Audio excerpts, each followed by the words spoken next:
ممتاز صحافی جاوید چودھری صاحب نے اپنے کالم میں ایک خوبصورت واقعہ اور اس سے حاصل شدہ سبق لکھا ہے۔ واقعہ یہ ہے کہ ایک بادشاہ نے کانچ کے ہیرے اور اصلی ہیرے ایک تھیلی میں ڈال کر اعلان کیا، ہے کوئی جوہری جو کانچ اور اصلی ہیرے الگ کر سکے؟ شرط یہ تھی کہ کامیاب جوہری کو منہ مانگا انعام اور ناکام کا سر قلم کر دیا جائے گا۔ درجن بھر جوہری سر قلم کروا بیٹھے، کیونکہ کانچ کے نقلی ہیروں کو اس مہارت سے تراشا گیا تھا کہ اصلی کا گمان ہوتا تھا۔ ڈھنڈورا سن کر ایک اندھا شاہی محل میں حاضر ہوا، فرشی سلام کے بعد بولا کہ میں وہ ہیرے اور کانچ الگ الگ کر سکتا ہوں۔ بادشاہ نے تمسخر اڑایا اور ناکامی کی صورت میں سر قلم کرنے کی شرط بتائی۔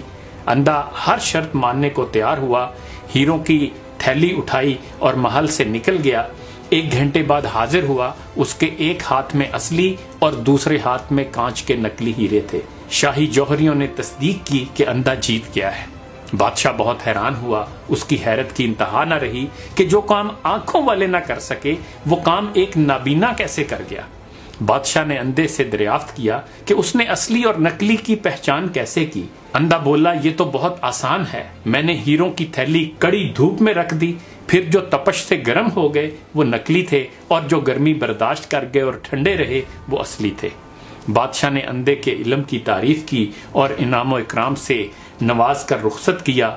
جاوید صاحب لکھتے ہیں کہ اندھے کی رخصتی کے ساتھ ہی میرا غصہ، میری انا اور میرے دماغ کی گرمی بھی رخصت ہو گئی۔ مجھے سمجھ آ گئی کہ برداشت، نرم مزاجی، حلیمی، متانت اور محبت ہی انسانیت کی معراج ہے۔ جو گرمی حالات کو سہ گیا وہ ہیرا، جو نہ سہ سکا وہ کانچ۔ بانو قدسیہ آپا اپنے مشہور ناول راجہ گدھ میں لکھتی ہیں کہ جو دباؤ سہ جائے وہ ہیرا، جو نہ سہ سکے وہ کوئلہ۔ مجھے بابا نے آج بہت بڑی بات سمجھائی تھی۔ میں جان گئی تھی کہ اصلی اور نقلی میں صرف برداشت اور سہ جانے کا فرق ہے۔ میں نے پوچھا، بابا انسان آخر کب تک برداشت کرے؟ کب تک لوگوں کے تانے سہے؟ کب تک اپنے غصے کو پیے؟ آخر برداشت کی کوئی حد ہوتی ہے۔ بابا مسکرایا اور بولا، بیٹا اس وقت تک سہنا ہے جب تک ہیرا نہ بن جاؤ۔ میں نے پوچھا، پھر اس کے بعد؟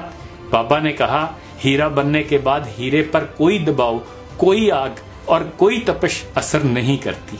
یہاں سے انسانیت کی معراج کا سفر شروع ہوتا ہے۔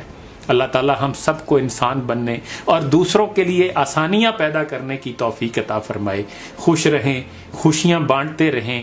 معاشرے میں مثبت فکر و عمل کے فروغ اور شعور کی بیداری کے لیے اس چینل کو سبسکرائب کریں اور ہمارے پیغام کو مزید لوگوں تک پہنچانے کے لیے ہمارا ساتھ دیں۔